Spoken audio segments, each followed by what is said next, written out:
అందరికీ praise the lord. మన రక్షకుడును ప్రభు అయిన యేసుక్రీస్తు అతి ప్రశస్తమైన నామములో మీకందరికీ శుభాభివందనములు తెలియజేస్తున్నాను. ప్రియమైన దేవుని వాళ్ళారా,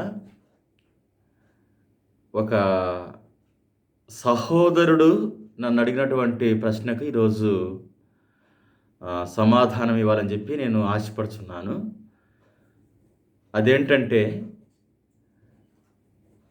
మద్యపానము చేయవద్దని 10 ఆజ్ఞలలో లేదు కదా, కనుక మద్యపానము ఎలా పాపమవుతుందని చెప్పి నన్ను ప్రశ్నించాడు. సహోదరుడా, మంచి ప్రశ్న అడిగావు. అయితే ఇక్కడ గమనించండి, ఈ విధంగా 10 ఆజ్ఞలలో లేనటువంటివి చాలా ఉన్నాయండి. కేవలము మద్యపానము చేయవద్దు అని మాత్రమే 10 ఆజ్ఞలు లేదు. ఈ విధంగా 10 ఆజ్ఞలు లేనటువంటివి చాలా ఉన్నాయి. పొగ త్రాగవద్దని లేదు, గుట్కా నమలవద్దని లేదు, ఇంకా మరి చాలా లేవండి 10 ఆజ్ఞలలో. సిగరెటు, బీడీ ఈ విధంగా తాగద్దు మరి అని చెప్పి చాలా లేవు ఈ 10 ఆజ్ఞలలో. అంత మాత్రాన ఈ 10 ఆజ్ఞలలో లేనటువంటివి ఏవి కూడా పాపాలు కాదు అని చెప్పి అర్థమండి. Praise the lord. అయితే పొగ త్రాగవద్దు, గుట్కా నమలవద్దు, బీడీ, సిగరెట్టు, పాను ఇలాంటివి మీరు తీసుకోవద్దు, అదేవిధంగా మద్యపానం చేయవద్దు అన్నటువంటి విషయాలు ఈ 10 ఆజ్ఞలలో లేనప్పటికీ ఖచ్చితంగా ఇవి ఈ 10 ఆజ్ఞల్లో ఉన్నటువంటి ఏదో ఒక ఆజ్ఞకు ఇవి సంబంధాన్ని కలిగి ఉన్నాయండి. అది ఎలా అంటే నేను చెప్తాను, వినండి. ఉదాహరణకి మన సహోదరుడు అడిగినటువంటి ప్రశ్నే తీసుకుందాం. మద్యపానము సేవించద్దు, చేయవద్దని 10 ఆజ్ఞలు లేదు కదా, పాపం ఎలా అవుతుంది ఇదని చెప్పి నన్ను ప్రశ్నించాడు. ఈ ప్రశ్నే తీసుకుందాం. మీరు గమనిస్తే ఈ మద్యం సీసాలు, లేకపోతే సిగరెట్టు, లేకపోతే ఈ గుట్కా, ఖైనీ ఇలాంటి వాటి పైన మీరు చూసే ఉంటారు. ఈ విధంగా రాయబడి ఉంటుంది. ఉదాహరణకి మద్యం బాటిళ్లపై మద్యపానము సేవించడము ఆరోగ్యానికి హానికరం. సిగరెట్టు ప్యాకెట్లపై లేకపోతే గుట్కా, ఖైనీ ఈ వీటిపై ఈ విధంగా రాయబడి ఉంటుంది. వీటిని సేవించటం లేకపోతే సిగరెట్ తాగటం హానికరం, గుట్కా నమలటం హానికరం. ఇంజూరియస్ టు హెల్త్ అంటారు ఇంగ్లీష్లో, అనగా హానికరం అంటే ప్రాణానికి హాని కలుగుతుంది అని చెప్పి అక్కడ రాస్తారు. అనగా ఎవరి ప్రాణానికి హాని కలుగుతుంది? ఎవరైతే మద్యం సేవిస్తారు, ఎవరైతే పొగ త్రాగుతారు, ఎవరైతే సిగరెట్, బీడి మరి కాలుస్తారో, ఎవరైతే ఈ విధంగా గుట్కా, ఖైనీ ఇలాంటివి నములుతారో వారి ప్రాణానికి హాని కలుగుతుందని చెప్పి అక్కడ రాస్తారు. అయినప్పటికీ చాలామంది మద్యం సేవిస్తారనుకోండి, గుట్కా, ఖైనీ ఈ విధంగా నములుతారనుకోండి, ఇంకా పొగ త్రాగుతారనుకోండి. అయితే ఇలాంటివి చేయటం వల్ల, మద్యం సేవించడం వల్ల, లేకపోతే ఇతరత్ర పొగ మరి బీడీ, సిగరెట్ కాల్చడం వల్ల ఖచ్చితంగా ఇలా చేస్తున్నటువంటి వారి ప్రాణానికి హాని కలుగుతుందని చెప్పి అక్కడ ఒక నోటీస్, ఒక గమనిక రాస్తారు. ఒక గమనిక ఉంటుందండి. గమనించండి, నేను ఇంతకుముందే చెప్పాను, ఇలా చేయొద్దు, మద్యం సేవించొద్దు, పొగ త్రాగవద్దు, ఇంకా ఇలాంటివి చేయవద్దని చెప్పి ఈ విషయాలు 10 ఆజ్ఞలు లేనప్పటికీ ఖచ్చితంగా ఇవి ఏదో ఒక ఆజ్ఞకు ఇవి సంబంధాన్ని కలిగి ఉన్నాయి. ఉదాహరణకి మద్యం సేవించవద్దు అన్నటువంటి ఈ విషయము 10 ఆజ్ఞలో ఉన్నటువంటి 5వ ఆజ్ఞకు సంబంధాన్ని కలిగి ఉంది. ఆ 5వ ఆజ్ఞ ఏమనగా నరహత్య చేయరాదు, అంటే మనుషులను చంపరాదు. ఈ ఆజ్ఞకు మరి ఇలాంటివన్నీ కూడా మద్యం సేవించవద్దు, మరి గుట్కా నమలవద్దు, పొగ త్రాగవద్దు అన్నటువంటి ఈ పనులన్నీ కూడా సంబంధాన్ని కలిగి ఉన్నాయండి. మీరు గమనిస్తే చాలామంది మద్యం సేవించి, ఒక్కొక్కసారి అతిగా సేవించి మరి గుండెపోటుతోనైతేనేమి ఈ విధంగా ఉన్నట్టునే చనిపోయినటువంటి వాళ్ళు ఉన్నారు. అనగా నాకు తెలిసి ఇది కూడా నరహత్య, అనగా స్వీయ హత్య. అంటే మనందరం నరులమే కదండి, కనుక ఇది స్వీయ హత్య. నరహత్య అంటే కేవలము వేరే నరుణ్ణి, అంటే ఇతరుల్ని మాత్రమే చంపడం కాదు, నరులుగా ఉన్నటువంటి మనల్ని మనం కూడా చంపుకోవడం కూడా నరహత్య. మనకి మనము ప్రాణహాని తలపెట్టుకోవడం కూడా దీని నరహత్య అంట. ఆత్మహత్య చేసుకోవడం కూడా నరహత్య అంట. కనుక మనంగా ఈ నరహత్య చేస్తున్నా, ఈ స్వీయ హత్యకు పాల్పడుతున్నామండి. కనుక ఈ మద్యం సేవించవద్దు అన్నటువంటి విషయము ఈ 10 ఆజ్ఞల్లో లేనప్పటికీ ఖచ్చితంగా ఇవి పరోక్షంగా ఇలాంటివి ఏదొక ఆజ్ఞతో ముడిపడి ఉన్నాయండి. ఈ విషయాన్ని సహోదరుడు గమనించాలి. ఇంకా కొంచెము లోతుగా వెళ్దాము. మరి మీరు అడగచ్చు, ఈ మద్యపానము హానికరమైతే, పాపమైతే, మద్యం సేవించడం పాపమైతే, కానాపల్లి విందులో యేసుప్రభు నీళ్లను ద్రాక్షరసంగా ఎందుకు మార్చాడు? చాలామంది నన్ను ఈ విధంగా అడిగినటువంటి వాళ్ళు ఉన్నారు. యేసుప్రభే నీళ్లను ద్రాక్షరసంగా మార్చాడు. ఆయనే ఈ విధంగా నీళ్లను ద్రాక్షరసంగా మార్చి అందరికీ మద్యాన్ని పంచిపెట్టాడు. మరి దేవుడే మద్యాన్ని ప్రోత్సహిస్తున్నప్పుడు మరి ఏ విధంగా పాపం అవుతుంది? తాగడము పాపం కాదు కదని చెప్పి చాలామంది నన్ను ప్రశ్నించారండి. గమనించండి, ఆయన మార్చింది యోహాను సువార్త 2వ అధ్యాయం గమనిస్తే ఆయన నీళ్లను ద్రాక్షరసంగా మార్చాడు. ద్రాక్ష సారాయంగా కాదండి. ద్రాక్షరసం వేరు, ద్రాక్ష సారాయం వేరు.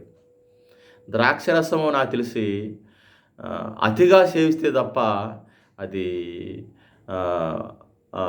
మత్తు కలిగించదండి. అప్పటి ఆచారం ఏమనగా ఆ ద్రాక్షరసాన్ని తగినంతగా వారు సేవించాలి. ఆ ద్రాక్షరసం మరి ముఖ్యంగా ఈ వివాహంలో ఉంటుంది.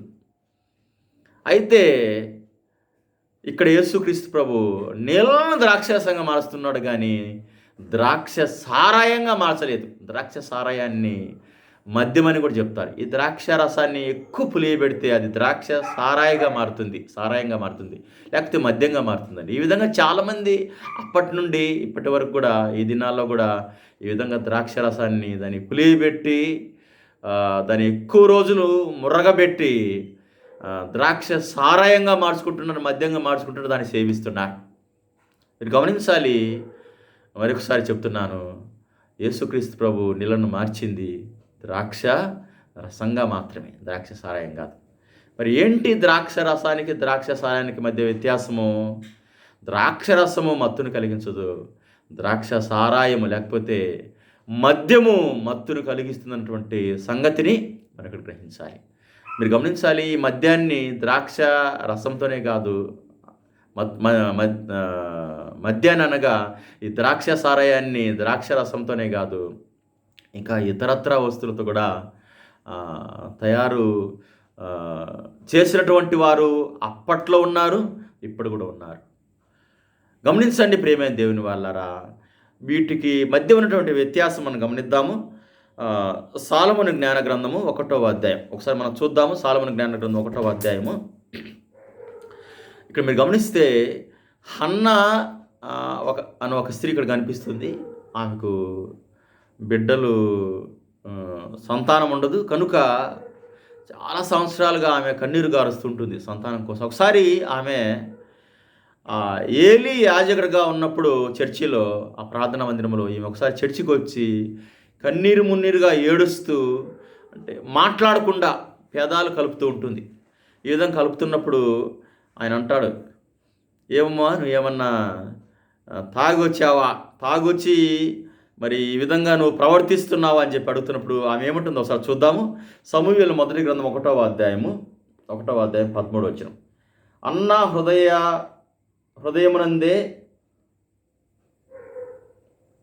హృదయమునందే ఆమె ప్రార్థన చేసుకునిచుండెను. ఆమె పెదవులు కదులుచుండే గాని నోటి నుండి మాట మాత్రం వెలువడలేదు. కావున ఏలి ఆమె తప్పత్రాగి కైపెక్కి ఉన్నదనుకొని తర్వాత మాట్లాడుతున్నాడు. ఎంతసేపిట్లు మత్తులో మసలేదవు, ఆ ద్రాక్ష సారాయం ఇక వదిలించుకో అనెను. చూడండి, ద్రాక్ష సారాయం ఇక వదిలించుకో అంటున్నాడు. వెంటనే ఆమె ఏముంటుందో చూడండి. 1వ అధ్యాయం సమూయేలు మొదటి గ్రంథము 15 అందులకు హన్నా, అయ్యా నేను తీరని వ్యతతో బాధపడుచున్నాను. నీవనుకున్నట్లు నేను ద్రాక్ష సారాయమును గాని కైపెక్కించు మద్యమును గాని సేవింపలేదు అంటుంది. చూడండి ప్రియమైన దేవుని వల్ల, ద్రాక్ష రసం వేరు, ద్రాక్ష సారాయం వేరు. ద్రాక్ష సారాయం లేకపోతే దీనిని కైపెక్కించే మద్యం అని చెప్పి పిలుస్తారండి. ప్రేమైన దేవుని వాళ్ళారా, మద్యంను సేవించటము ఖచ్చితంగా పాపమేనండి. ఎందుకంటే ఈ మద్యము అనగా ఇది తప్పకుండా ప్రతి ఒక్కరి ఆరోగ్యానికి హాని కలిగిస్తుంది. ఒక్కొక్కసారి ఈ అతిగా మద్యం సేవించడం వల్ల అనేక మంది మరణించవచ్చు కూడా. చాలామంది ఈ విధంగా చనిపోయినటువంటి వాళ్ళు కూడా ఉన్నారు. కనుక మద్యం సేవించటము ఖచ్చితంగా పాపమే. ఎందుకనగా నేను ఇంతకుముందు చెప్పినట్లుగా ఇది ఆజ్ఞలలో లేనప్పటికీ ఆజ్ఞలలో ఉన్నటువంటి 5వ ఆజ్ఞతో ముడిపడి ఉన్నటువంటి మహాఘోరమైనటువంటి పాపం. మీరు గమనించండి, ఈ మద్యం గురించి, త్రాగుబోతుల గురించి బైబిల్లో చాలా మాటలు రాయబడి ఉన్నాయి. ఇలాంటి వారు మరి ఎలాంటి వారై ఉన్నారో ఒకసారి మనం బైబిల్లో చూద్దాము. సామెతల గ్రంథము 23వ అధ్యాయము 30 నుండి 35 వరకు. నేను మొత్తం చదవటం లేదు, కొన్ని మాటలు మాత్రమే. నిరతము మితిమీరి మద్యమును సేవించువాడు, సుగంధము కలిపిన మద్యమును గ్రోలువారు, అది పానపాత్రమును ఎర్రగా నిగనిగలాడుచున్నను, సులువుగా గొంతులోనికి దిగజారి పోవునదైనను నీవు దానికి భ్రమసిపోవలదు. అంతైను అయిన తర్వాత అది పాము వలె కరచును, విషనాగము వలె కాటువేయును. నీ కంటికి వింత దృశ్యములు కనిపించును, నీవు పిచ్చి మాటలు పలుకుదు. నీకు సముద్రపు అలల మీద ఉయ్యాలలూగినట్లును, ఓడలోని తెరవాని కొయ్యి మీద తూలియాడినట్లును తోచును. వారు నన్ను కొట్టిరి కాబోలు అయినను నాకు బాధ కలగలేదు, నన్ను మోదిరి కాబోలు అయినను నాకు జ్ఞప్తికి లేదు. నేను ఎప్పుడునూ మేల్కొనుందును, మేల్కొనగానే మరలా గుక్కెడ త్రాగెదను అని నీవేమో తలంతువు. ఇక్కడ గమనించండి, దీన్ని విషనాగుతో పోలుస్తున్నది, పాము వలె కాటువేనని చెప్పి వాక్యం రాయబడింది. అదేవిధంగా వింత వింత దృశ్యములు కనిపించును అని చెప్పి ఇక్కడ రాయబడింది. అదేవిధంగా మనిషి తూలి పడిపోతారు, సముద్రపు అలల మీద ఊగినట్లుగా ఉంటుందని చెప్పి ఇక్కడ బైబిల్లో రాయబడింది. మీరు గమనిస్తే ప్రేమ దేవుని వారలారా, ఇంకా మనం యెషయా గ్రంథంలో చూస్తే ఈ మద్యం సేవించువారు శాపగ్రస్తులు అని చెప్పి అని కూడా రాయబడిందండి. ఇలాంటి వారు శాపగ్రస్తులు అంట. ఎందుకోసం అంటే మీరు గమనించండి, ఈ మద్యము చాలా అనర్థాలకు దారితీస్తుందండి. తాగినటువంటి వారికి విచక్షణ ఉండదు. ఆ విచక్షణ కోల్పోతారు. ఫలితంగా వాళ్ళు ఎక్కువగా మాట్లాడడము, అతిగా వాగడము, గొనగడము, ఆహ్, ఆహ్, కొట్లాడటము, గొడవలు పడటము, ఒక్కొక్కసారి ఆహ్, అతిగా భావోద్రేకానికి గురి కావటం. అనగా ఈ భావోద్రేకాలపై వాళ్ళు నియంత్రణ కోల్పోయి కొన్ని కొన్ని కొన్ని కొన్ని కొన్ని కొన్ని ఈ విధంగా చాలామంది మద్యం సేవించి కైపెక్కినటువంటి వారు విచక్షణ కోల్పోయి ఎన్నో దారుణాలకు కూడా ఒడిగట్టినటువంటి వాళ్ళు చాలామంది ఉన్నారండి. మరి ముఖ్యంగా స్త్రీలపై అఘాయిత్యాలు చేయటం, పసిపిల్లలపై అఘాయిత్యాలు చేయటం మనం ఎన్ని చూడలేదండి, పేపర్లలో, న్యూస్లో, టీవీల్లో. కాబట్టి ఇంగ్లీష్లో ఒక సామెత ఉంది, నాకు ఈ సమయంలో జ్ఞాపకం వస్తుంది. అది మీకు చెప్పాలని ఆశపడుతున్నాను. అదేంటంటే, those who have got the habit of drinking they have all the bad habits. అనగా అర్థం ఏంటంటే, ఈ త్రాగుడనే వ్యసనాన్ని కలిగి ఉన్నటువంటి వాళ్ళు, త్రాగుడుకు బానిసలై ఉన్నటువంటి వారికి అన్నీ వ్యసనాలు ఉంటాయి, అన్నీ చెడు వ్యసనాలు ఉంటాయని చెప్పి ఇక్కడ అర్థం. నిజమేనండి. తాగుడుకు బానిసైనటువంటి వారికి అన్ని చెడ్డ అలవాట్లు ఉంటాయి. మరి ముఖ్యంగా ఈ విధంగా వారు విచక్షణ కోల్పోయి వారు మహాభయంకరమైనటువంటి పనులను కూడా చేసినటువంటి వారే ఉన్నారు. మరి ముఖ్యంగా స్త్రీలపై అఘాయిత్యాలు చేసినటువంటి వారుగా చాలామందిని మనం చూస్తున్నాము. మరి అలాంటివి ఇప్పటికీ ఉన్నాయి. కనుక యెషయా గ్రంథం ప్రకారము అలాంటి వారు శాపగ్రస్తులు అని చెప్పి దేవుడు చెప్తున్నాడు. ఒకసారి ఆ వాక్యాన్ని చూద్దాము. యెషయా గ్రంథము 5వ అధ్యాయము 11వ వచనం. వేకువన లేచినప్పటి నుండి మద్యపానమును ప్రారంభించి రేయి ప్రొద్దుపోయిన దాకా త్రాగి కైపెక్కి ఉండువారు శాపగ్రస్తులు. హల్లెలూయా. ఇలాంటి వారు ఎవరండి? శాపగ్రస్తులు అని చెప్పి వాక్యంలో రాయబడింది. అదేవిధంగా మనం చూస్తున్నాము. యెషయా గ్రంథం 5వ అధ్యాయము 21వ వచనం. ద్రాక్షాసవమును సేవించుట ఎందును ఘాటైన మద్యములను కలుపుట ఎందును వీరులైన వారు శాపగ్రస్తులు. చూడండి, ఇలాంటి వారు శాపగ్రస్తులు. మద్యమును కలిపి వారు తాగుతారు అనుకోండి, అలాంటి వారందరూ కూడా శాపగ్రస్తులు అని చెప్పి వాక్యం రాయబడింది. అదేవిధంగా మనం చివరగా చూద్దాము. మరి ఇలా వీరు ఒక్కొక్కసారి ఘోరమైనటువంటి మహాదారుణమైనటువంటి పనులకు పాల్పడువారై ఉన్నారని చెప్పి ఇక్కడ వాక్యంలో కూడా రాయబడింది. అదేంటో మనం చూద్దాము. సామెతల గ్రంథము 31వ అధ్యాయము ఇక్కడ మనము చూస్తే 3వ వచనం నుండి ఇక్కడ లెమువేలను ఒక వ్యక్తి యొక్క తల్లి ఆయనకు సలహా ఇస్తుందండి. ముఖ్యంగా ఈ త్రాగుడు విషయమై తన బిడ్డను ఆమె హెచ్చరిస్తుంది. ఆయన పేరు లెమువేల్ అండి. ఆయనతో ఈ విధంగా చెప్తుంది. 31వ అధ్యాయం సామెతల గ్రంథము 3వ వచనం. నీ బల సంపదను పూర్తిగా స్త్రీలపై వినియోగింపవలదు. మగువలు రాజులను నాశనం చేయుదురు. నాయన లెమువేలు, రాజులు ద్రాక్షారసవమును సేవింపరాదు, ఘాటైన మద్యమును పానం చేయరాదు. వారు త్రాగి ఉన్నప్పుడు ధర్మవిధులను విస్మరించి పేద సాధుల హక్కులను భంగపరుతురు. చూడండి, వీరు నిజంగా తాగినప్పుడు పేద సాధులు, ముఖ్యంగా స్త్రీలు, వీరి హక్కులను భంగపరుస్తారు. వారిని నాశనం చేసే ప్రమాదం కూడా కలదని చెప్పి ఆమె ఈ విధంగా తన కుమారుడితో చెప్తుంది. కాబట్టి మీరు కైపెక్కించే మద్యమును సేవించరాదు అని చెప్పి దేవుడు ఈ మాటలను బట్టి మనందరినీ హెచ్చరిస్తున్నాడు ప్రియమైన దేవుని వారా. కనుక సహోదరునికి మరొకసారి నా విన్నపము, ఇది మద్యము చేయుట, మద్యపానము చేయుట పాపమని ఈ 10 ఆజ్ఞలు లేనప్పటికీ ఖచ్చితంగా ఈ మద్యపానము అన్నటువంటిది, మద్యపానం చేయొద్దు అన్నటువంటి విషయము ఈ ఆజ్ఞల్లో ఉన్నటువంటి 5వ ఆజ్ఞతో, అనగా నరహత్య చేయరాదు.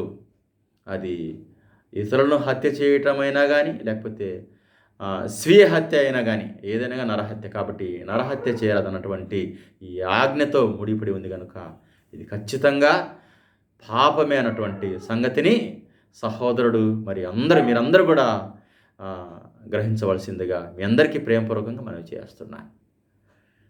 ప్రార్థన చేసుకుందాం. కృపామయుడా, సర్వోన్నతుడా, మీరు మాకు ఇచ్చినటువంటి వాక్యాన్ని బట్టి మీకు స్తోత్రం ఉన్నాయన.